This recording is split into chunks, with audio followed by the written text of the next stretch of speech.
Hello दोस्तों, स्वागत है आपका आपकी अपने यूट्यूब चैनल स्टडी विथ एजे में। इसमें आज की वीडियो में हम देखते हैं आपकी अभी एनएमएमएस परीक्षा होने वाली है ना। NMIMS national means cum merit scholarship परीक्षा। तो इसमें किस प्रकार के प्रश्न आएंगे, कैसे प्रश्न आपकी परीक्षा के लिए काफ़ी ज़्यादा महत्वपूर्ण होंगे, आज हम उनकी वीडियो इस चैनल पर देखेंगे। आज मैं उनकी वीडियो लेकर के आया हूँ आप लोगों के लिए, और ये काफ़ी ज़्यादा महत्वपूर्ण वीडियो है दोस्तों। पिछले साल मैंने काफ़ी वीडियोस चैनल पे डाले थे और जिसमें से काफ़ी सारे प्रश्न परीक्षा में आए थे, और ऐसे ही ओलंपियाड के भी प्रश्न बहुत सारे डाले थे और ओलंपियाड के भी काफ़ी प्रश्न परीक्षा में आए थे। तो आप इन सारी चीज़ों को देखना ना भूलें। इस सामाजिक विज्ञान के मैंने 5 से 6 वीडियो चैनल पे डाला है, और आज विज्ञान के डाल रहा हूँ, फिर गणित के, और फिर आपकी अंग्रेजी के भी डालूंगा विषय के। और जैसे आपकी जो रीजनिंग है, रीजनिंग पूछा जाएगा आपको एनएमएमएस परीक्षा में, तो रीजनिंग कैसी रहेगी उसके भी सारे प्रश्न मैं इसमें लेकर के आऊँगा। तो वो सारी चीज़ें, वो सारी वीडियोस आपको आप तक पहुँच सके, आपको मिल सके, इसके लिए आप चैनल को सब्सक्राइब कर लेना, बेल आइकन को प्रेस करना और वीडियो को लाइक करना, अपने दोस्तों तक भी इसे शेयर करना। आइए देखते हैं, जैसे कि सबसे पहला प्रश्न है, विद्युत धारा के तापीय प्रभाव पर आधारित सुरक्षा युक्ति को हम क्या कहते हैं? तो इसे क्या कहते हैं? हम विद्युत फ्यूज कहते हैं। क्या कहते हैं दोस्तों? विद्युत फ्यूज कहते हैं। बैटरी भी नहीं होगा ये, है ना। विद्युत धारा के तापीय प्रभाव पर आधारित सुरक्षा युक्ति जो होती है उसे क्या कहते हैं, ये पूछा गया है। तो इसका उत्तर होगा विद्युत फ्यूज कहते हैं। इसके बाद अगला प्रश्न है, बिना किसी माध्यम द्वारा ऊष्मा स्थानांतरण के प्रक्रम को क्या कहते हैं? तो बिना किसी माध्यम के द्वारा, है ना, तो उसको क्या बोलेंगे? विकिरण बोलेंगे। यानी कोई माध्यम नहीं है ऊष्मा का, है ना, तो उसको क्या बोलेंगे? विकिरण बोलेंगे। जैसे आपके घर में देखे होंगे, जैसे किसी का छानी वाला घर होता है, तो वहाँ से अंदर से एक रोशनी आने लगती है ना, अंदर पे आती है, तो वो क्या है? विकिरण कहलाता है। तो उसी प्रकार का ये है, बिना किसी माध्यम के द्वारा।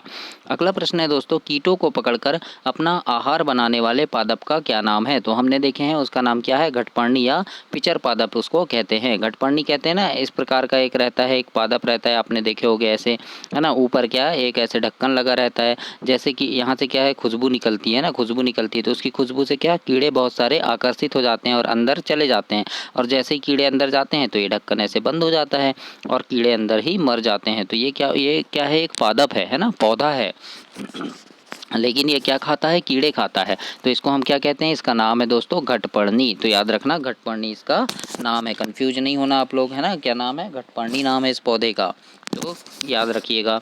इसके बाद अगला देखते हैं हम। अगला प्रश्न है इसमें, हीमोग्लोबिन किस प्रकार की कोशिकाओं में पाया जाता है? तो इसमें प्रश्न है श्वेत रक्त कणिका, तो इसमें नहीं पाया जाता है ना। किस में पाया जाएगा? लाल रक्त कणिका में पाया जाएगा, धमनी में भी नहीं और लवण में नहीं, है ना। हीमोग्लोबिन मतलब Hb, क्या होता है? Hb। हीमोग्लोबिन जो है किस में पाया जाता है? तो ये लाल रक्त कणिकाओं में पाया जाता है। अगला प्रश्न देखते हैं दोस्तों, इसमें है, बीजाणु उत्पन्न करने वाला एक पादप जीव है ना। बीजाणु कौन सा उत्पन्न करता है? तो डबल रोटी का फफूंद। आपने देखे होंगे, आप घर में रोटी रख देते हैं तो उसमें क्या है? नमी हो जाती है, या फिर डबल रोटी रख देते हैं तो उसमें नमी आ जाती है, तो उसमें क्या? फफूंद लग जाते हैं सफ़ेद सफ़ेद के, है ना। तो वो क्या है? बीजाणु उत्पन्न करने वाला एक पादप जीव है। तो क्या है? डबल रोटी का फफूंद है। फफूंद क्या है? एक पादप जीव है जो बीजाणु को उत्पन्न करता है। तो इस प्रकार से इसका उत्तर क्या हो जाएगा? डबल रोटी का फफूंद। अगला प्रश्न है, जिस प्रतिबिंब को पर्दे पर न प्राप्त किया जा सके वह क्या कहलाता है? तो जिसको हम प्राप्त नहीं कर सकते वो आभासी कहलाता है ना। जिसे प्राप्त कर सकते हैं तो वो क्या? दर्पण में भी हम प्रतिबिंब को प्राप्त कर सकते हैं ना। दर्पण मतलब आईने के सामने आप जाते हो तो आपको आपकी छाया दिखती है, तो दर्पण में प्राप्त हो जाती है ना। समतल में भी प्राप्त हो जाएगी, वास्तविक में भी प्राप्त हो जाएगी, लेकिन आभासी प्रतिबिंब में प्राप्त नहीं होगी। तो इसका सही आंसर क्या हो जाएगा? ए नंबर। आभासी प्रतिबिंब में प्रतिबिंब को पर्दे पर प्राप्त किया जा सके वह, यानी जिस प्रतिबिंब को पर्दे पर प्राप्त ना किया जा सके, तो आभासी प्रतिबिंब को क्या है? पर्दे पर प्राप्त हम नहीं कर सकते।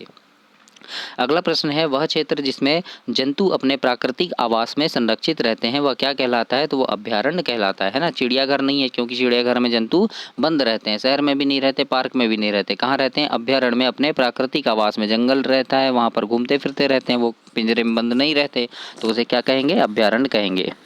अगला प्रश्न देखते हैं, हम यह कैसे निश्चित करेंगे कि कोई एक वस्तु दूसरी वस्तु से अधिक तेजी से गतिशील है?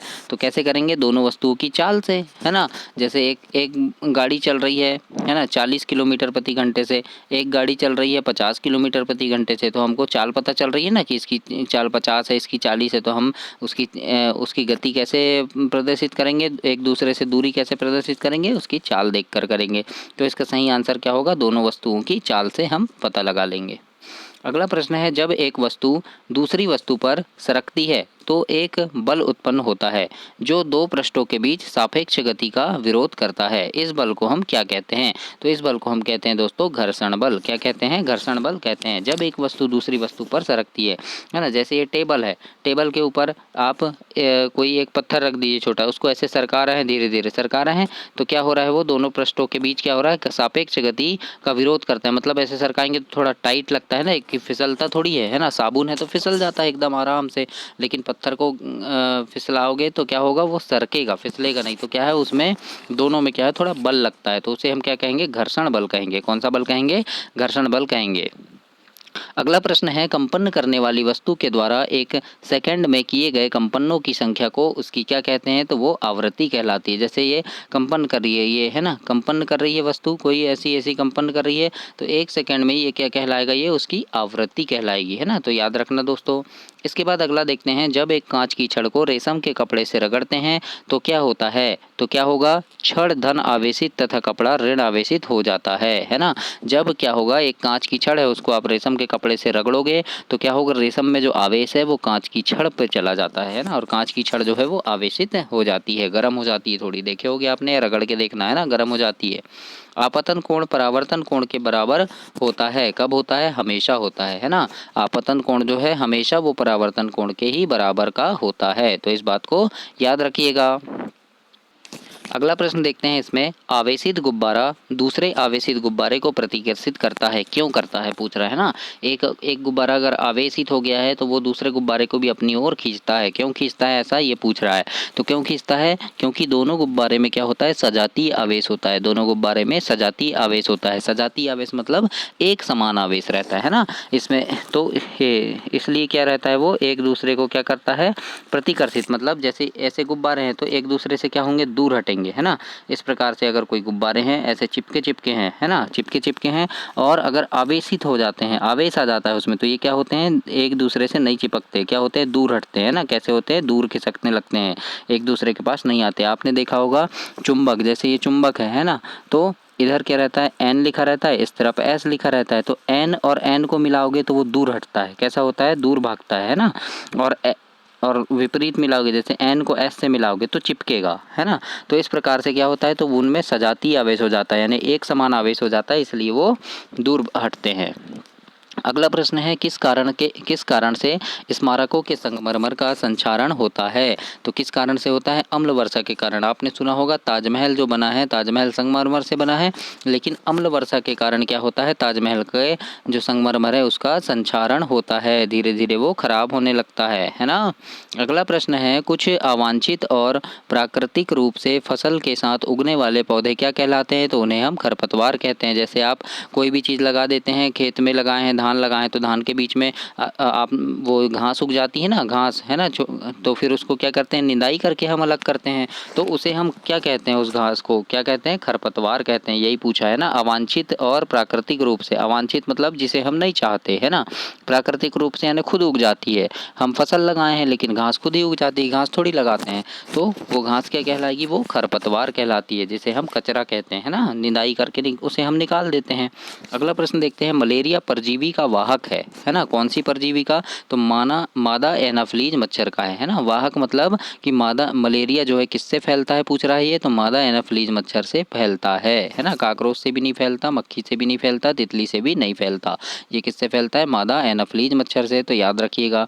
अगला प्रश्न है आपका, संवर्णीय रोगों का मुख्य कारण क्या है? तो संवर्णीय रोगों का मुख्य कारण होता है घरेलू मक्खी, है ना।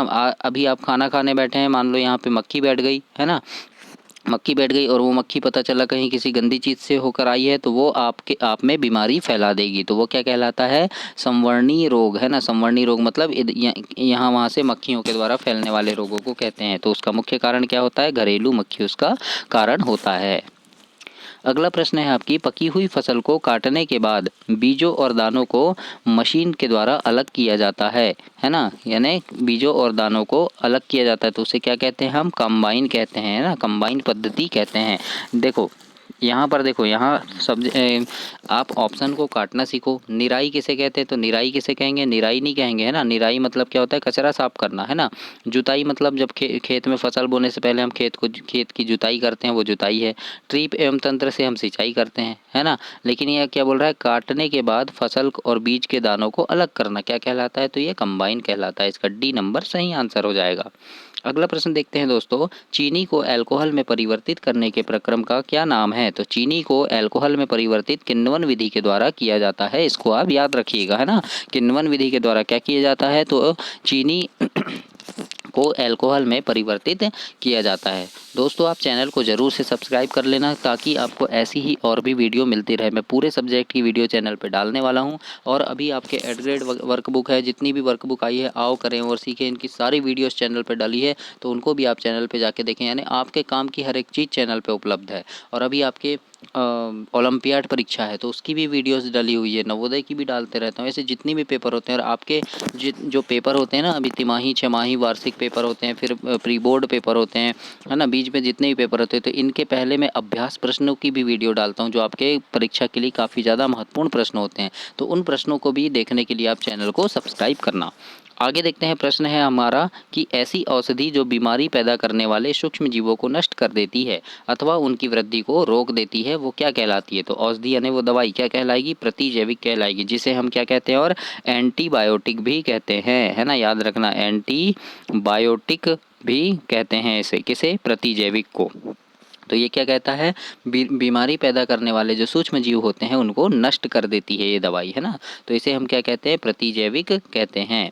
अगला प्रश्न है, निम्नलिखित में से किसको पीटकर पतली चादर के रूप में परिवर्तित कर सकते हैं, तो जिंक को, है ना। जैसे ये जिंक है, तो इसको इतना पीटेंगे कि ये एक पतली चादर बन जाती है ना। क्या बन जाती है, चादर बन जाती है ना। ऑक्सीजन को तो नहीं पीट सकते, क्योंकि ये गैस है, फास्फोरस भी गैस है, सल्फर भी गैस है, लेकिन जिंक क्या है, धातु है। तो इसको हम पीट कर क्या कर सकते हैं, पतली चादर के रूप में परिवर्तित कर सकते हैं। अगला प्रश्न देखते हैं, धातु अम्लों से क्रिया करके खालिस्तान गैस बनाती है, तो क्या बनाती है, हाइड्रोजन गैस बनाती है। कोई भी धातु जो है वो अम्ल से जब क्रिया करती है, अम्ल के साथ मिलती है, तो क्या बनता है, हाइड्रोजन गैस बनती है, इतना याद रखिएगा। अगला प्रश्न देखते हैं दोस्तों, मृत वनस्पति के धीमे प्रक्रम द्वारा कोयला में परिवर्तन को हम क्या कहते हैं, तो उसे हम कहते हैं कार्बनीकरण। क्या कहेंगे, कार्बनीकरण कहेंगे, वाष्पीकरण नहीं कहेंगे। वाष्पीकरण क्या होता है, अब यहाँ देखना, इनके भी आंसर मैं आपको दे रहा हूँ। यहाँ से आपके एक प्रश्न से काफ़ी सारे प्रश्न क्लियर हो रहे हैं। जैसे वाष्पीकरण लिखा है, तो वाष्पीकरण क्या है, ये जैसे तालाब है ना, या नदी है, या पानी जमा है, तो इसका धीरे धीरे गर्म होकर वाष्प के रूप में ऊपर जाकर बादल में जाना, है ना। वाष्प के रूप में उड़ जाना क्या कहलाता है, वाष्पीकरण कहलाता है ना। प्रदूषणकारी क्या हो गया, यानी फैक्ट्रियों का धुआं या फैक्ट्रियों का गंदा पानी जब मिल जाता है, या फैक्ट्रियों में जो चिमनी लगी रहती है ऐसी, वहाँ से ऐसे धुआं निकलता है, तो वो क्या है, वो प्रदूषणकारी है। संदूषक भी वही हो गया। तो इसको हम क्या कहेंगे, कार्बनीकरण कहेंगे, जो मृत वनस्पति के धीमे धीमे प्रक्रम द्वारा कोयले में परिवर्तन हो जाता है। अगला प्रश्न है आपका, ईंधन के ऊष्मीय मान को किस मात्रक के द्वारा प्रदर्शित किया जाता है, तो कोई भी ईंधन का जो ऊष्मीय मान है उसे हम किलो जूल ग्राम में प्रदर्शित करते हैं। अगला प्रश्न है दोस्तों, कोयले के अपूर्ण दहन में निम्न में से कौन सी विषैली गैस बनती है, तो इसका उत्तर होगा कार्बन मोनोऑक्साइड गैस बनती है। विषैली गैस, है ना, हाइड्रोजन नहीं होगा, सल्फर नहीं होगा, है ना, क्या होगा, कार्बन मोनोऑक्साइड होगा। अब यहाँ पूछा है मैग्नीशियम मतलब क्या हो गया, 2Mg, है ना, प्लस ऑक्सीजन मतलब जोड़ देंगे ऑक्सीजन यानी O2, है ना। समीकरण को संतुलित करने के लिए कौन सा विकल्प है, तो क्या हो जाएगा, ये देखो 2Mg है, तो ये क्या हो जाएगा, 2Mg, और ये O2 है, तो ये O हो जाएगा, 2 कहाँ चला गया, इधर आ गया, है ना। तो क्या हो गया, ये हो जाएगा हमारा 2MgO। इस प्रकार से ये मैग्नीशियम ऑक्सीजन का समीकरण बन जाएगा। अगला प्रश्न है, किस धातु की पन्नी, है ना, या फाइल का उपयोग भोज्य पदार्थ को लपेटने में होता है। आपने देखे होगे कभी कभी आप होटल से खाना पैक करवा के लाते हो, तो एक पन्नी में आपको, जैसे एक बॉक्स में दिए, तो बॉक्स के ऊपर एक पन्नी लगा देते हैं इस प्रकार से, है ना, उसको पैक कर देते हैं। तो वो कौन सी पन्नी होती है, कौन सी धातु की, तो वो होती है एल्यूमिनियम की पन्नी होती है। कौन सी होती है दोस्तों, एल्यूमिनियम की पन्नी होती है, याद रखिएगा। पूछ सकता है ये सवाल और काफ़ी ज़्यादा महत्वपूर्ण है, जो आपकी परीक्षा में आ ही सकते हैं। ऐसे सवाल मैं आपको बता रहा हूँ। अगला प्रश्न है, शरीर की सबसे छोटी रचनात्मक एवं कार्यात्मक इकाई क्या कहलाती है? तो उसे हम कोशिका कहते हैं। सरल सी बात है ना, कोशिका कहते हैं। अगला प्रश्न है आपका, निम्न में से कौन सा विकल्प उष्णकटिबंधीय क्षेत्र का सर्ववर्णन करता है? तो गर्म और आर्द्र है ना, गर्म है और आर्द्र है मतलब नमी वाला है और गर्म भी है, तो वो क्या कहलाता है? उष्णकटिबंधीय क्षेत्र कहलाता है। अगला प्रश्न देखते हैं, निम्न में से किससे ऊन प्राप्त नहीं होता है? तो देखो, ऊन किससे प्राप्त नहीं होता? याक से तो प्राप्त होता है, ऊंट से भी प्राप्त होता है, बकरी से भी ऊन प्राप्त होता है, लेकिन घने बालों वाले कुत्ते से ऊन प्राप्त नहीं होता। तो ये इसका सही आंसर हो जाएगा। किससे नहीं होता पूछा है तो किससे नहीं होगा? घने बालों वाले कुत्ते से नहीं होगा। अगला प्रश्न है, धनुष को खींचने के लिए धनुषधर द्वारा लगाए गए बल का उदाहरण है। धनुष को खींचने के लिए देखो है ना, ये हमारा क्या है? धनुष है। जब हम इसको खींचेंगे तो ये कैसा हो जाएगा? ऐसा बिल्कुल ऐसे जोर से खींचता है धनुषधर।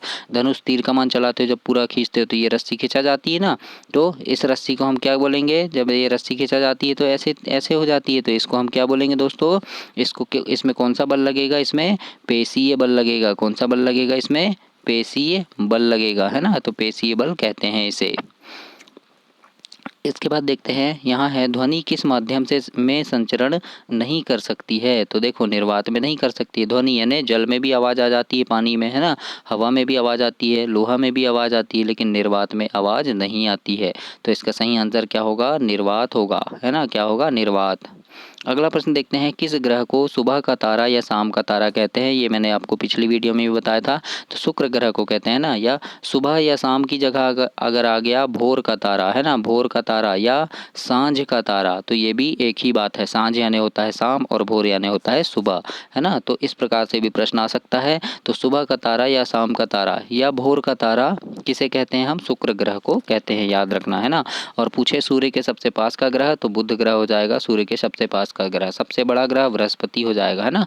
तो इस प्रकार से ग्रह से आप प्रश्नों को पढ़कर जरूर जाइएगा। अगला प्रश्न है, निम्न में से कौन सा गैर जैव निम्नीकरण है? तो क्या है? प्लास्टिक है। गैर जैव निम्ननीय मतलब क्या होता है? प्लास्टिक कभी गलेगा नहीं, है ना। प्लास्टिक करोड़ों सालों तक धरती में गड़ा रहेगा और बाद में आप खुदाई करोगे तो वैसा ही निकलेगा, है ना। प्लास्टिक गलता नहीं है। बाकी कागज गल जाता है ना, सूती कपड़ा गल जाएगा, लकड़ी गल जाएगा, लेकिन प्लास्टिक कभी नहीं गलता है।